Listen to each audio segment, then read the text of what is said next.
Hey everybody, this is Ashley Carlock.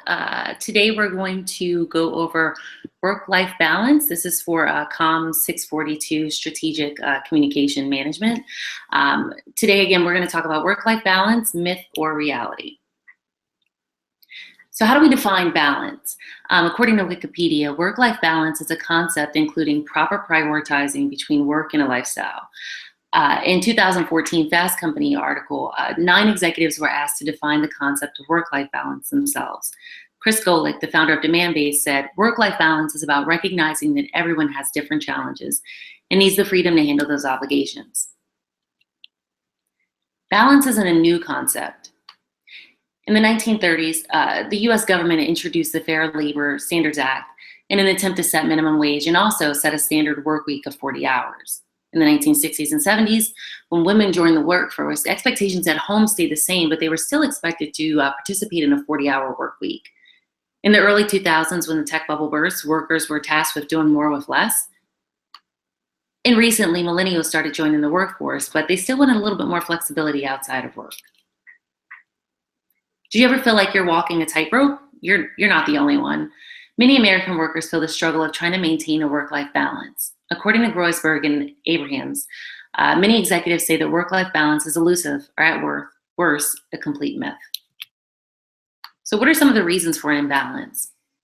For many, work doesn't end when the clock strikes 5. And this isn't because of just working longer hours just to get it done. For many, passion drives longer hours. For others, the workplace is competitive, and it's the only way to get ahead. The only way to get ahead in some of their workplaces is to stay ahead, and this is their business culture.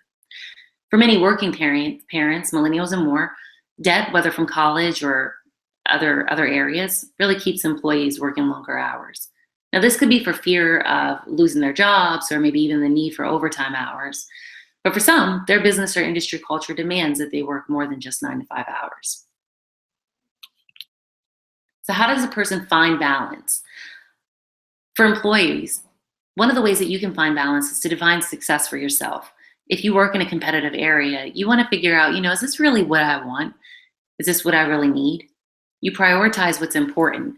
So if you have a load of work on your desk, everything can't be important. Prioritize what's the most important thing that needs to be done right then.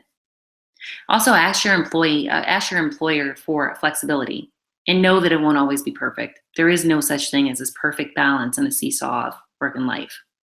And for management, make sure you learn the signs of an overworked employee. Offer more flexibility, including allowing employees to own their own schedule. In conclusion, work-life balance is a myth, but you have to find what works for you. Be honest and open with your employer about your needs, and as a manager, try to be in tune with your employees' needs. Focus on what you need in that moment. Thanks for listening in. To check out more on work-life balance, feel free to check out the following articles. There's some really good ones out there. Over the past couple of, 10 years, there's been some really good articles written on how to find work-life balance and how to figure out what works for you as you manage your life and work. Thanks for tuning in.